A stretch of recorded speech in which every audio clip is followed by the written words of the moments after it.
Bênção de Deus. Todos acharam? Eles se dedicavam ao ensino dos apóstolos e à comunhão, ao partir do pão e às orações. Todos estavam cheios de temor e muitas maravilhas e sinais eram feitos pelos apóstolos. Todos os que criam mantinham-se unidos e tinham tudo em comum. Vendendo suas propriedades e bens, distribuíam a cada um conforme a sua necessidade. Todos os dias continuavam a reunir-se no pátio do templo, partiam o pão em suas casas e juntos participavam das refeições. Com alegria e sinceridade de coração, louvando a Deus e tendo a simpatia de todo o povo. E o Senhor lhes acrescentava todos os dias os que iam sendo salvos. Abre em Atos, no capítulo 8, a partir do versículo 1. Diz assim o texto: E também Saulo consentiu na morte dele, e fez-se naquele dia uma grande perseguição contra a igreja que estava em Jerusalém. E todos foram dispersos pelas terras da Judéia e de Samaria, exceto os apóstolos. E uns homens piedosos foram enterrar Estevão, e fizeram sobre ele um grande pranto. E Saulo assolava a igreja, entrando pelas casas e arrastando homens e mulheres, os encerrava na prisão. Mas os que andavam dispersos iam por toda parte anunciando a palavra. Pai, em nome de Jesus e a Tua palavra, fala aos nossos corações nessa noite. Faz com que saiamos desse lugar tocados pelo Teu Espírito, um pouco mais transformados pelo Teu poder, pelo agir poderoso do Teu Espírito que habita nas nossas vidas, Senhor. No nome de Jesus, essa é a nossa oração. Nós temos falado sobre ser relevante, ser uma família, ser uma igreja relevante. E hoje nós gostaríamos de continuar, a partir dessa série, buscar entender o que é ser uma igreja relevante, como ser uma igreja relevante. Para isso nós precisamos responder quem é a igreja. Amém, irmãos? E qual a sua finalidade? Então, o primeiro ponto que eu gostaria de compartilhar com você é que possamos assumir, de fato, pessoalmente, individualmente, que somos igreja. A igreja somos nós. Nós não podemos continuar hospedando essa visão de que a igreja tem um endereço, é um templo construído por tijolos. Amados, não é isso. A igreja nunca foi isso no que tange ao tempo da graça, a manifestação de Jesus Cristo de Nazaré. Jesus estabeleceu esse tempo de graça, fazendo com que cada um que confesse o seu senhorio, confesse que Ele é o nosso Salvador e único, autossuficiente Salvador, sejamos habitados pelo Espírito Santo de Deus. Isso é um milagre. Amém, irmãos? É extraordinário. No entanto, nós continuamos convivendo com essa visão, com essa percepção de que a igreja tem um endereço, de que a igreja é um ambiente onde nós congregamos. E não é. É tão forte isso que aqui a gente até adota comportamentos diferentes do que adotamos lá fora. Não, você está na igreja, então na igreja não pode andar com essa roupa, na igreja não pode ser assim, na igreja não... Mas espera aí. É ou não é? A gente identifica esse ambiente como igreja, e não é. Nunca foi. Pós-advento de Jesus Cristo, você é a igreja, e você precisa assumir isso. Aleluia, irmão. Hospedar o Espírito Santo aqui na sua vida, e entender que você é templo vivo, que você é a habitação de Deus. Isso é fundamental para nós termos saúde enquanto igreja, porque se você pôr na cabeça que isso aqui é igreja, esse ambiente aonde você entra é a igreja, nós estamos perdidos, porque isso aqui não tem alma, CNPJ não tem, ele é frio. Nós mexemos com a institucionalização da igreja no sentido de seguir as leis, mas nós não podemos condicionar a igreja aí. Nós temos um nome para identificar isso, mas na verdade todos nós somos igreja de Cristo Jesus. Aleluia, irmão? Todos nós o somos. Então, quando nós vamos criticar a igreja, quem nós precisamos criticar primeiro? Fala eu mesmo, é você mesmo. Então, é nós que percebemos a igreja, é nós que fazemos diferença na igreja. Mas as nossas atenções estão voltadas para a igreja local, enquanto reunida e administrada por alguns líderes. Amados, isso é expressão dessa igreja, mas a essência da igreja está sentado aqui, cada um de vocês. E nós precisamos entender isso com clareza. E entender que nós somos uma resposta da parte de Deus para esse mundo. uma resposta como o Silvio estava falando aqui, construindo relacionamentos crescentes, transformadores junto ao próximo, que não consegue dar uma resposta para as suas vicissitudes, para as suas fraquezas. A igreja precisa passar essa mensagem para aqueles que andam em aflição em qualquer área da sua vida. Eu posso estar vinculado com esse povo, porque esse povo conhece o caminho da libertação, conhece o caminho da honra, conhece o caminho da salvação, conhece o caminho da bênção. Amém, irmão? Louvado seja o Senhor. A igreja tem nome. Nós lemos aqui no capítulo 8 que Paulo consentia, né? Também Paulo consentiu com a morte dele. Dele quem? Estevão.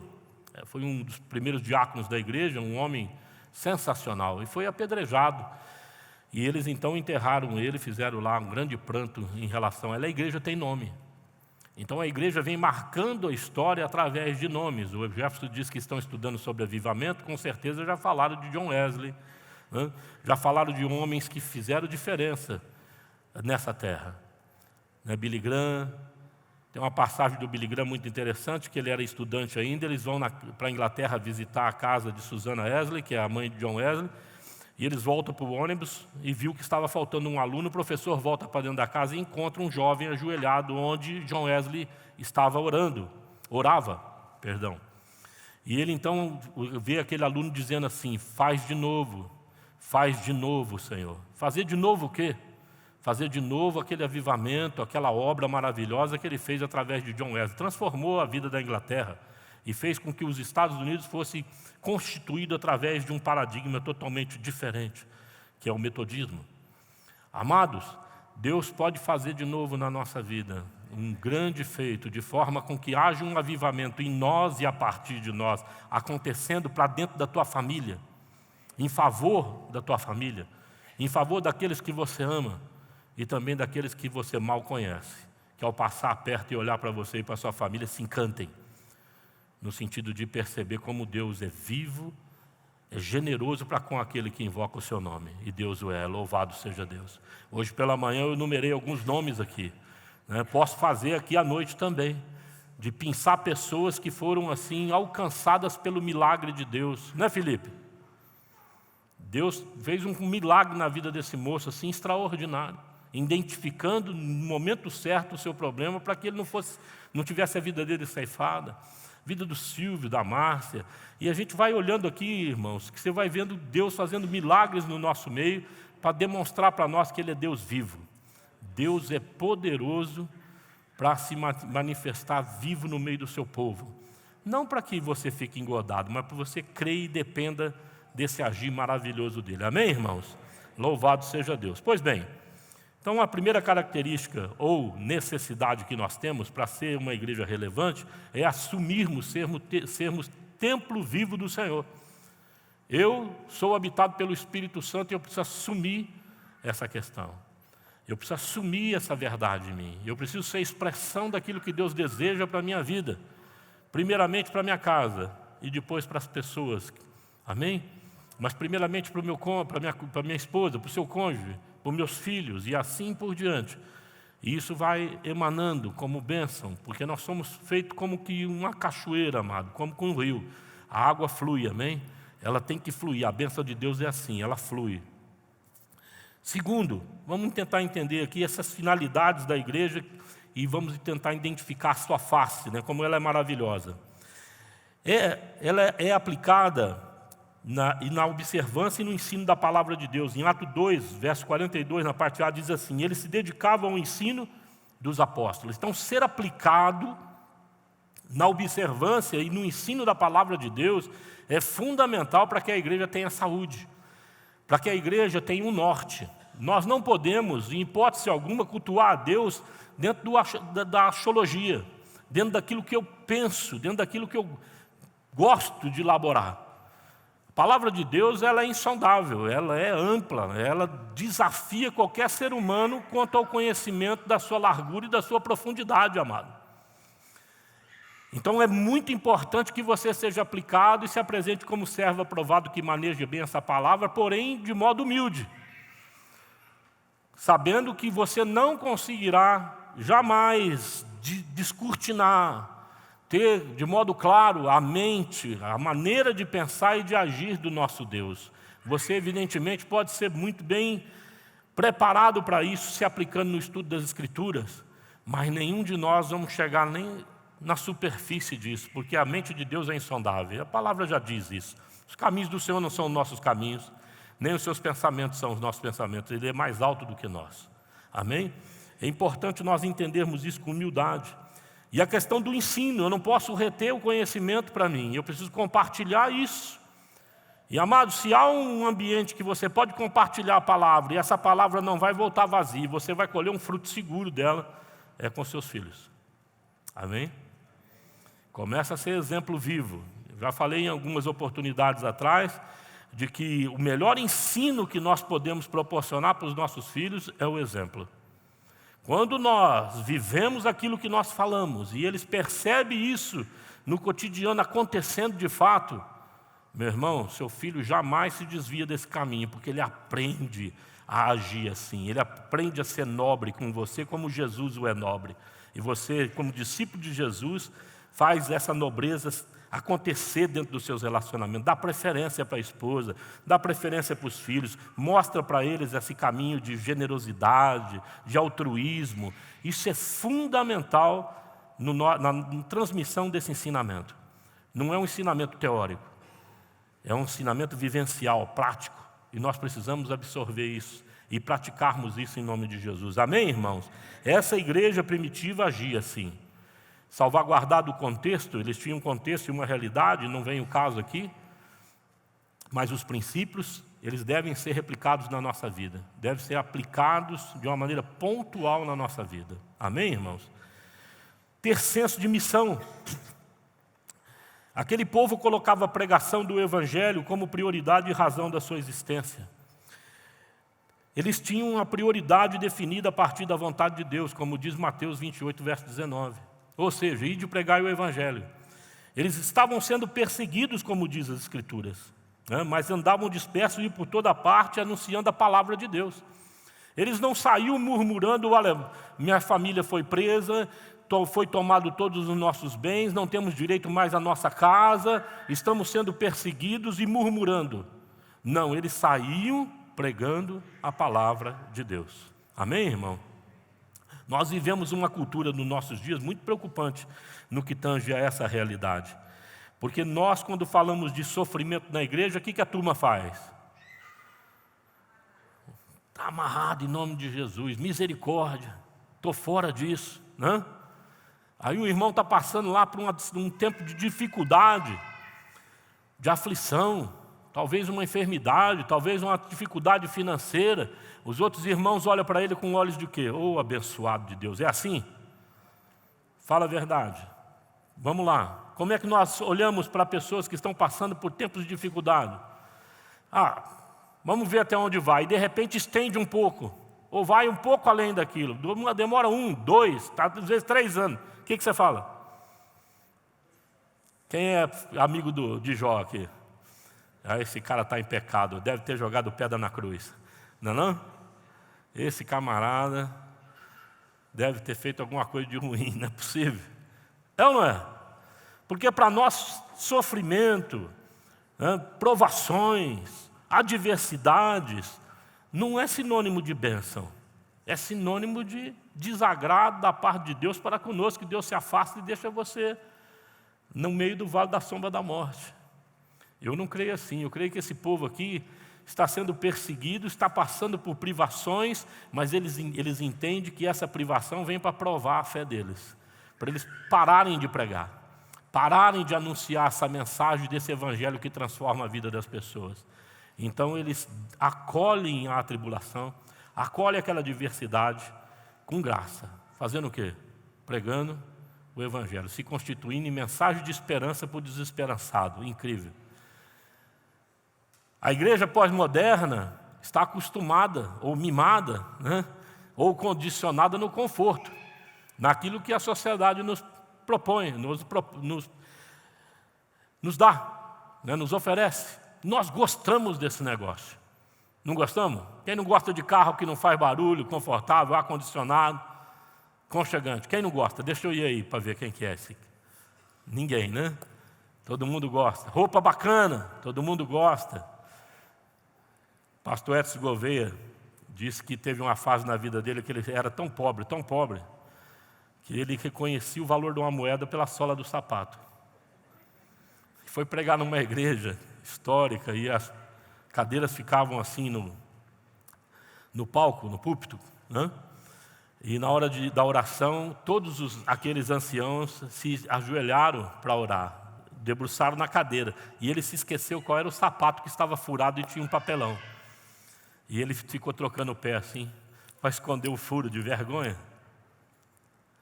Amados, nós já passamos, eu e a Tina, alguns sufocos na nossa vida, que eu vou te falar uma coisa. Você olhava para o céu e falava, que é isso? Não vai passar nunca esse negócio, o que eu fiz? Porque essa coisa religiosa que nos venderam é um equívoco. Amados, sofrimento purifica a nossa vida. Adversidades vêm na nossa vida para nós corrermos para o lado certo, para quem de direito, para quem pode fazer diferença na nossa vida. Me lembro quando a nossa filha, a Dayana, teve meningite, pequena ainda, nós não éramos pessoas que tinham a mente aberta, não havíamos sido despertados para a realidade de Jesus Cristo. Conhecíamos a igreja, eu fui coroinha há muito tempo, trabalhei na igreja, mas não tinha essa elucidação do poder, dessa intimidade, desse relacionamento pessoal com Cristo. E ela não voltava, fizeram 2 pulsões nela, e a febre ardendo em fogo lá, e eu e a Tina resolvemos rezar naquela oportunidade. Ajoelhamos ali, eu havia acabado de sair do trabalho, eu era policial na época, trabalhei a noite toda, fui lá, ou não lembro se foi para ir para o trabalho ou para voltar, acho que foi para ir para o trabalho, não me lembro. Eu só sei que nós ajoelhamos, no outro dia essa menina acordou sem um pingo de febre. E nós identificamos que aquilo não era normal. Nós fomos despertados, do Espírito Santo deu um toque, falou, eu existo.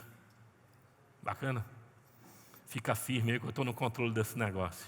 Os médicos vieram e perguntaram para nós, vamos fazer mais uma pulsão para se certificar por que sumiu a febre? Dando para ver se curou mesmo. Eu falei, não vai fazer mais nada na minha filha, eu tenho certeza que Deus tocou. Parece até irresponsável, mas eu não congregava em igreja nenhuma, não tinha pastor fazendo na minha cabeça, como alguns dizem por aí, nem padre, nem nada, mas era uma convicção de fora o íntimo, Deus é assim. Deus vem e te pega numa situação difícil, e você nós vimos arrastando o quê? Uns 7 anos, a Tina chama 7 anos de vacas magras. Ela foi abrir a porta de um guarda-roupa um dia, a porta caiu na boca dela e cortou. Ela falou, meu Deus do céu, o que é isso? Era assim, a casa estava desmanchando. Negócio impressionante, parece que, sabe, quanto mais eu oro, mais assombração aparece, negócio assim. Daquele dia em diante, Deus despertou a gente para o Evangelho, despertou a gente e falou, vamos buscar conhecer esse Deus. Deus transformou não só o nosso casamento, não só aqueles 7 anos de sofrimento, e nos deu uma vida nova, louvado seja Deus, amém? Mas nos transformou também em agentes da comunicação, da transmissão, da propagação desse evangelho poderoso que transforma a vida das pessoas. Louvado seja Deus por isso. Amém, irmãos? Então há adversidades que nós precisamos hospedá-la, como Romanos no capítulo 5 nos instrui. Darmos glórias pelas tribulações. Temos esse coração de olhar para o Senhor e falar, Pai, eu te glorifico por essa adversidade, por esse tempo de dificuldade, porque eu sei que o Senhor vai me purificar, vai purificar a minha família, e nós vamos sair melhor do que entramos nesse negócio. Amém, irmãos? Em nome de Jesus, que Deus te console com essa palavra, porque isso vai acontecer. Deus não falha, amado. Ele não falha. Se você levá-lo a sério, Ele vai conduzir você à vitória em nome de Jesus. Talvez você esteja há anos dentro de um ciclo complicado, mas você não pode esmorecer. Creia que Deus te tira dessa situação e tira mesmo. Queria ainda tocar num ponto nessa área da questão de sacrifício. Irmãos, nós vivemos na graça, mas no nome de Jesus, ofereça os vossos corpos como sacrifício vivo e agradável a Deus. É o apelo do apóstolo Paulo para cada um de nós. Ninguém aprende, ninguém cresce sem sacrifício. Prestou atenção? Qualquer pessoa precisa se esforçar para crescer. E Deus não aprova, não se agrada de pessoas acomodadas. Nós precisamos olhar para nós mesmos e encararmos que precisamos melhorar. Amém? E que estamos muito longe do exemplo de Jesus Cristo, de ser semelhante a Ele. Então, nos desafiar a crescermos, tanto espiritualmente, quanto em todas as áreas dos nossos relacionamentos, sejam eles profissionais, nós precisamos crescer. Amém, irmão? Hospede isso como uma responsabilidade da sua parte e se sacrifique para isso. Tem pessoas que falam assim, pastor, estou sem tempo para servir o Senhor. Então, eu já dou a notícia logo, se prepara para ficar sem tempo o resto da vida. Porque se você não prioriza aquilo que faz toda a diferença na sua vida, o resto não anda. Dá para entender o que eu estou falando?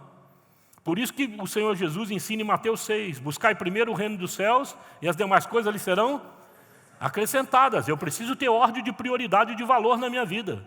O que é que vai ocupar a minha mente?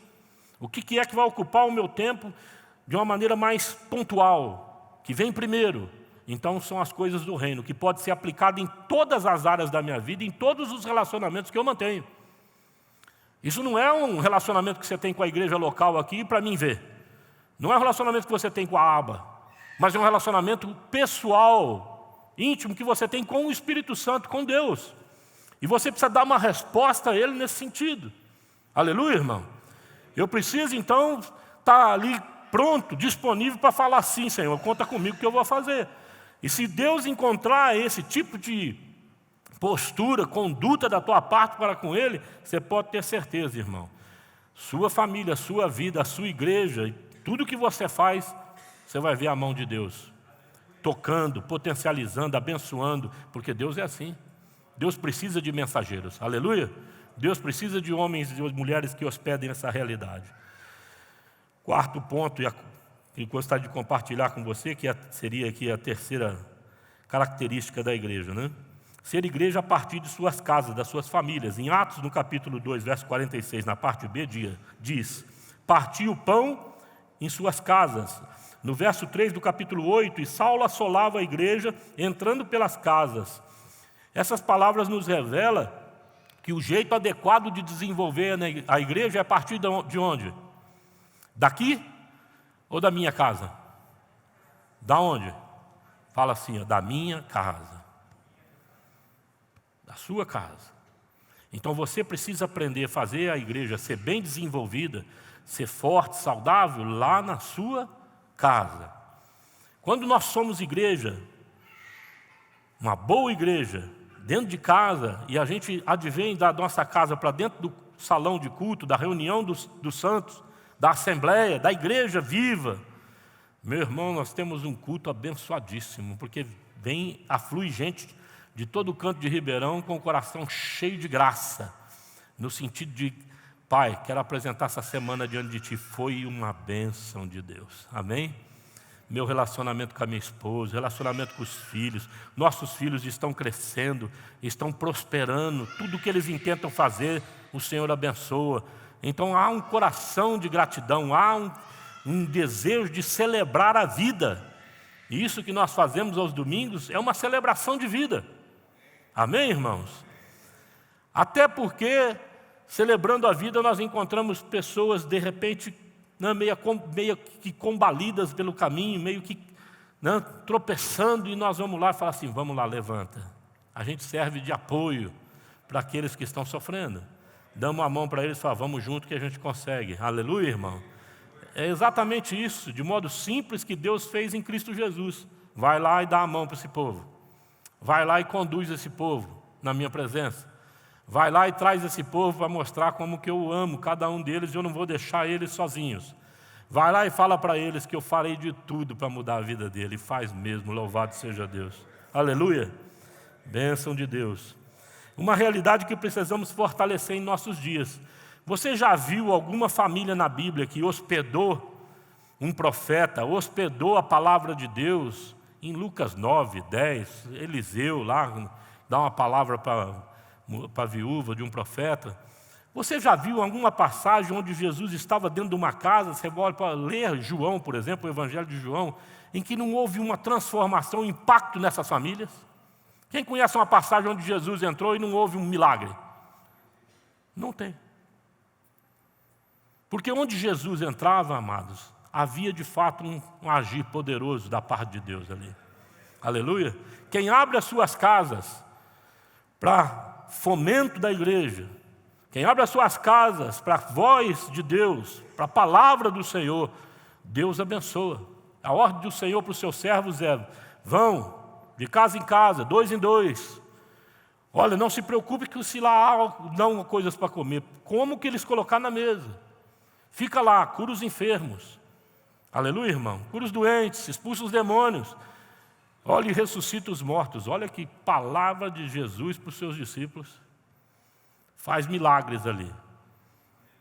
Eles voltaram contentes, falando: até os demônios se submetem. Ele falou: é porque eu vos dei autoridade. E Deus deu essa autoridade a cada um de nós. Amém? Então, quando nós voltarmos para casa hoje, com certeza eu gostaria, no nome de Jesus, que o Espírito Santo cravasse essa palavra no seu coração, e você, com a sua esposa, com a sua família, fosse entrar na casa e falar assim: essa casa é casa consagrada ao Senhor, amém? É casa de refrigério, casa de bênção, é casa de refúgio, é casa onde as pessoas entram e se sintam bem, é casa onde as pessoas se sintam acolhidas, é casa de paz. Aleluia, irmão.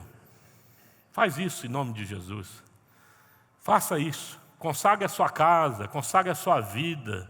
Fala: Senhor, eu vou ser um propagador dessa palavra, mesmo se você estiver passando por um perrengue, no meio de um tempo de luta. Faça isso e você vai ver se Deus não vai tomar a frente dessa luta em nome de Jesus. Ponto 5.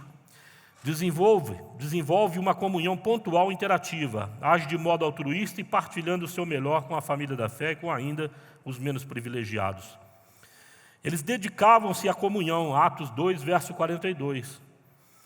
Dedicavam-se ao ensino dos apóstolos e à comunhão. Quais as características dessa comunhão? Vamos meditar nisso rapidamente, para aplicarmos isso para a nossa vida. Primeira coisa, a Bíblia fala que eles partiam pão e refeições nas casas. Partilhar o pão. Já houve tempo na sua família, com certeza a maioria de nós deve ter passado por isso. Queira Deus que você não tenha passado, mas a maioria de nós passamos. Tempos de extrema dificuldade, onde nós precisávamos de alguém para nos acolher. Nós, quando éramos crianças, meu pai teve um percalço muito grande na vida dele. E apostou demais em coisas erradas e acabou perdendo tudo. E pela manhã a gente era desprovido de dinheiro naquela oportunidade. Eu saía da minha casa e ia na padaria do Crispim, aqui na Bílio Sampaio. Ali que eu conheci a Denise, uma irmã nossa. E o pai dela já separava um saco de pão para 5 filhos homens que meu pai tínhamos. Um faleceu há pouco tempo. Então aquela molecada comia feito lima nova. Aquele pão sumia rapidinho, mas era um saco de pão amanhecido e ele dava para nós. Nós passamos, eu acho, assim na minha cabeça, uns 8 meses nesse sufoco. Mas aquele homem, eu chegava na porta da padaria, ele já vinha: toma lá, leva lá. Coisa impressionante. Quando não, amados, nossos parentes, amigos, que sabiam do tempo que nós estávamos passando, vinham e deixavam alguma coisa na nossa casa. Marcou a minha vida, não negativamente falando, mas marcou a minha vida no sentido de ver amor desinteresseiro na vida de pessoas para conosco. Nós não tínhamos nada para dar para eles. Isso me encanta no relacionamento humano. E algo que deveria acontecer na igreja em larga escala.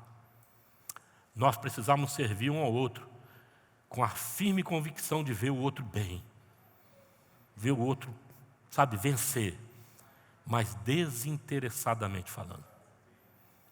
Lançar as pessoas para a bênção e falar: vai com Deus, louvado seja o seu nome. Essa igreja tem uma cultura maravilhosa nesse sentido. Nós apoiamos muitas pessoas, já pagamos faculdades para as pessoas aqui, para mudar a vida deles, porque não ia mudar nunca. Tomamos decisões radicais. Algumas dessas pessoas nos retornaram com ingratidão. Outras, pior do que a ingratidão, saíram falando mal da igreja, no sentido das famílias que o apoiavam. Pior ainda, amado, tem gente que só não falou mal, arquitetou o mal. Agora, isso tudo te desanima a fazer o bem para o seu semelhante? Você já fez o bem para alguém que foi ingrato com você? É triste, não é? Não é? Marca a nossa vida de uma maneira negativa. Mas isso não pode inibir nós de continuarmos assim. Amém? Ser uma igreja que verdadeiramente, em nome de Jesus, partilha o que é de melhor que ela tem para com o seu próximo. Aleluia, irmão? Que você leve essa palavra para a sua vida, para a sua família. Ela é aplicada na observância, na oração. É uma das áreas que nós temos dificuldade. Sexta-feira tem vigília. Amém? Saímos daqui 22 horas? Vai ser onde, Robson? No Olhos d'Água. Tem uma matinha legal ali, né? Então nós vamos lá, paramos ali, vamos orar. Então, se você quiser orar e ir para uma vigília, venha para cá. Temor e reverência. É só a questão da oração. A oração que a gente faz é para ver o outro bem, né? É mais intercessória do que qualquer outra coisa, é de relacionamento nosso com Deus. Então a igreja tem esse mistério também, essa coisa boa. Quando eu oro para a vida de uma pessoa, eu sei que Deus vai responder.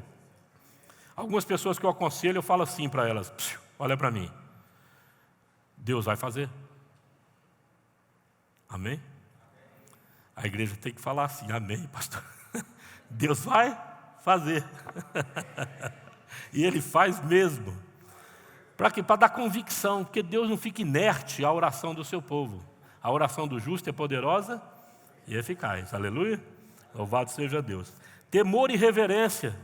Então a igreja é reverente, como eu disse, não só no espaço litúrgico, mas ela é reverente, amados, no seu ir e vir. Ela é reverente para com aquilo que Deus confiou nas suas mãos. Ela está passando por um tempo de dificuldade, tem um trabalho que não expressa tudo aquilo que nós gostaríamos de fazer, e nem expressa aquilo que nós precisamos ganhar de momento, mas é o que Deus tem para hoje. Como é que a gente olha para esse negócio? Vamos para o trabalho, o inferno do diabo, do cão, de novo, segunda-feira. É assim que a gente vai olhar para o trabalho? De jeito nenhum. Nós temos que olhar para a segunda-feira e falar: Senhor, obrigado por estar aqui para nova batalha, nós vamos ganhar. E a coisa vai melhorar. E é cumprindo esse desígnio da parte de Deus, de acolher as dificuldades e as diversidades, que Deus vai honrando a nossa vida, te fazendo crescer no entendimento, na capacidade, e honrando a sua vida. Ele faz isso acontecer em nome de Jesus. Aleluia, irmão? Porque temos reverência para com aquilo que Ele nos proporcionou. A oração do Pai Nosso não é assim? Qual é a oração que marca? O que marca mais na oração? Não é o pão nosso de cada dia? E, cara, um filãozinho por dia dá para sustentar essa carcaça toda aí? Dá? Mas Jesus está ensinando assim: presta atenção, é no detalhe, é no pouco. Eu te propiciei isso, eu vou te propiciar o resto. Amém? É só o princípio. Porque Ele está providenciando o pãozinho. Se é coisa insignificante para ti, imagina para Deus. Deus sabe que você precisa muito mais do que o pãozinho de cada dia. Aleluia, irmão? Louvado seja o Senhor por isso. Unidade. Eles permaneciam unidos. Qualquer coisa que abala o nosso relacionamento, a primeira coisa que vem na sua cabeça, o que é? Vamos ser um? Vamos acertar a diferença? Ou você quer brigar?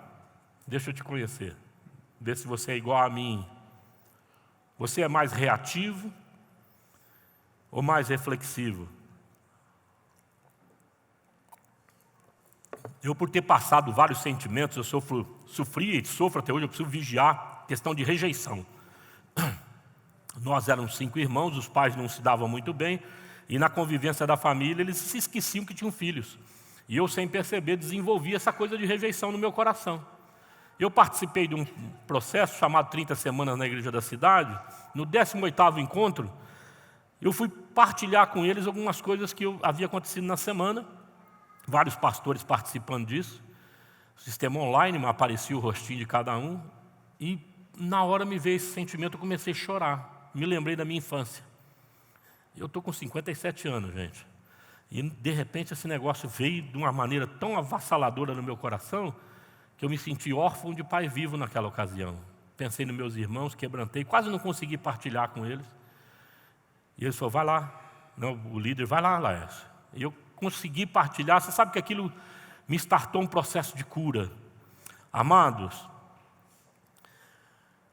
quando nós sofremos disso, a gente prefere romper as amizades, romper a família, romper laços que nós temos com as pessoas para evitar rejeição, para evitar ser rejeitado novamente. Deus te ama. Amém?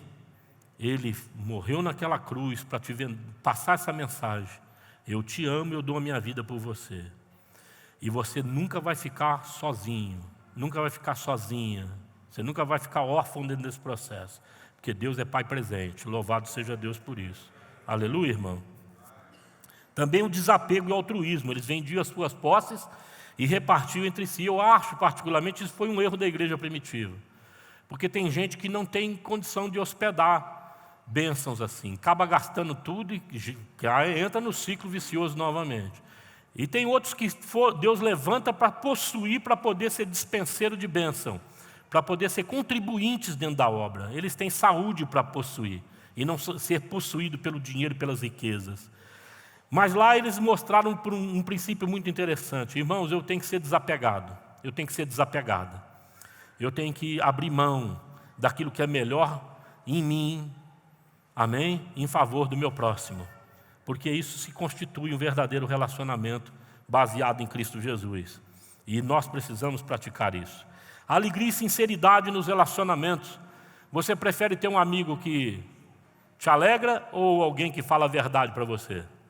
Você se alegra com o quê? Com a verdade ou com alguém que te faz um cafunézinho e fala, eu te compreendo. Daqui a pouco você se livra disso. É assim? Qual que você prefere? É verdade que você está falando? Na maioria das vezes, nós queremos ouvir o que nós já alinhamos no nosso coração. O profeta vai dizer assim, olha, o coração do homem é desesperadamente corrupto. Quem o conhecerá? Eu costumo aconselhar os irmãos e as irmãs assim, se você começar a conversar sozinho entre você e os seus botões, toma cuidado que você está se aliançando com um problemaço para a tua vida. Porque você se alinhar contigo mesmo, a Bíblia declara que o seu caminho é caminho de morte, vai dar zebra. Tá certo? Procura alguém que te conheça na essência e fale as verdades que você precisa ouvir. Ouvir verdades não é fácil, mas é caminho de cura. É caminho de libertação. Aleluia, irmão? É caminho de vitória. Se você encarar a verdade, no sentido de hospedar aquele amigo e falar, cara, pode falar o que eu preciso ouvir, tua vida muda. Mas se você quiser continuar mimadinho, mimadinha, não vai prosperar. Escuta o que eu estou te falando, vai dar trabalho para as pessoas que estão ao seu redor, porque você fica amarrado, condicionado aos seus trejeitos. Deus não nos chamou para isso. Deus nos chamou para sermos transformados à semelhança de Jesus de Nazaré, louvado seja Deus por isso. Enquanto alguns eram presos, outros fugiam e outros faziam o sepultamento digno de Estevão, e quantos outros, amados, iam caminhando e pregando a palavra de Deus. Era uma igreja missionária. Nós não podemos perder essa percepção que somos missionários, peregrinos nessa terra. Nós precisamos criar e gerar um legado, porque a vida passa assim, muito rápido. E construa alguma coisa bacana na sua vida, onde você esteja cercado de pessoas que foram influenciadas pelo seu testemunho, foram influenciadas pela qualidade de vida que você adotou em Cristo Jesus. Amém, irmãos? Com certeza, chegando no término da sua vida, você vai olhar para trás e vai dizer, com a boca cheia, valeu a pena, e vale a pena. Persevera em nome de Jesus. Vamos ficar de pé. Sexto ponto que eu gostaria de compartilhar contigo. Seja uma igreja que coloca os interesses e a vontade de Deus acima dos seus próprios interesses. Semana passada eu citei o texto em Filipenses, no capítulo 2, do verso 20 ao 21, dizendo Paulo àquela igreja, a respeito de Timóteo, não tenho ninguém como ele que tenha interesse sincero pelo bem-estar de vocês, pois todos buscam seus próprios interesses e não os de Jesus Cristo. Amados, eu penso que isso seja um divisor de água para a sua vida.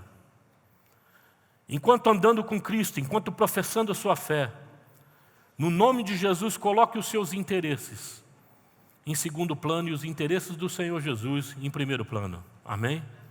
Isso é um jeito de nós consagrarmos a nossa vida de modo prático a Deus. É quando nós laboramos isso na mente e existencializamos isso no nosso cotidiano. Não adianta eu falar, pensar e não trabalhar essa verdade. Vocês entendem o que eu estou dizendo?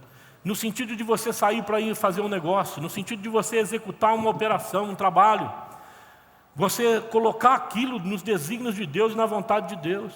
Pai, é a tua vontade e é isso que eu almejo fazer na minha vida. Quando nós procedemos assim, nós estamos consagrando aquela ação, consagrando o nosso caminho, a nossa jornada, consagrando o nosso ir e vir. E isso faz toda a diferença, porque você está falando assim, o Senhor é dono do resultado. O Senhor é dono daquilo que vai acontecer. Aleluia, irmão.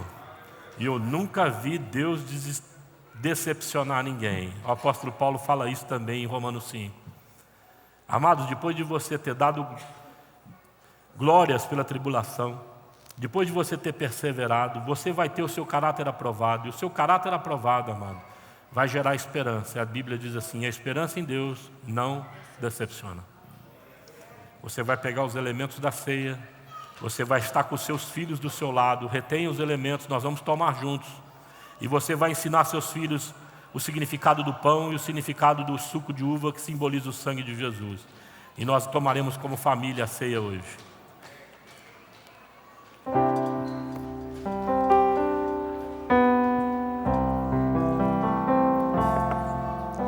Ao único que é digno de receber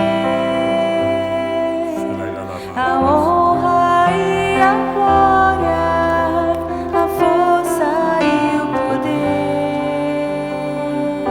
Oh, aleluia.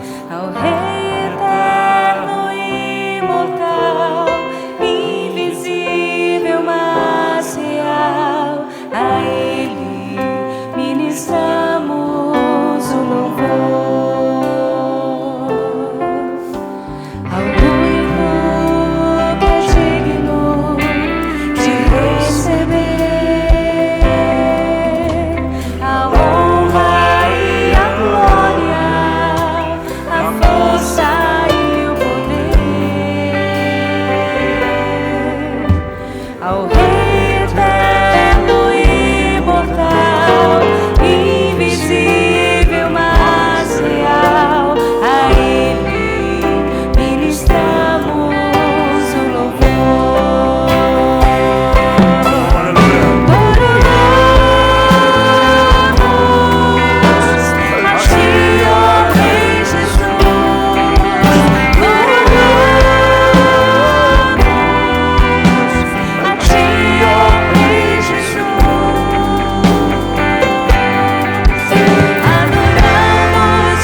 observo que alguns de vocês deixaram de pegar a ceia. A ceia do Senhor, amado, é um convite para que você seja participante do corpo de Cristo. Jesus, quando partiu o pão, disse: isso é meu pão, que é dado em favor de vós. E ele ofereceu o pão como um sinal de unidade. Se vocês comerem desse pão, vocês serão um comigo. Então você precisa explicar para os seus filhos que a ceia é um convite da parte de Jesus. E você dizer para ele: filho, papai e mamãe é um com Jesus e você também o é. Aleluia. Então coma do pão com esse entendimento.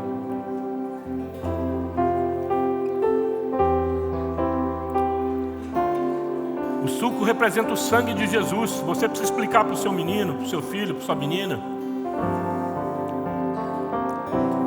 que pelo sangue de Cristo nós somos purificados. Não há pecado, não há mais culpa sobre nós. Amém? Jesus nos purificou e nós queremos ser uma família assim, uma família pura, de relacionamentos transparentes, de relacionamentos que vale a pena viver, relacionamentos de confiança de um para com o outro. No nome de Jesus, toma o suco que representa o sangue de Jesus com esse entendimento.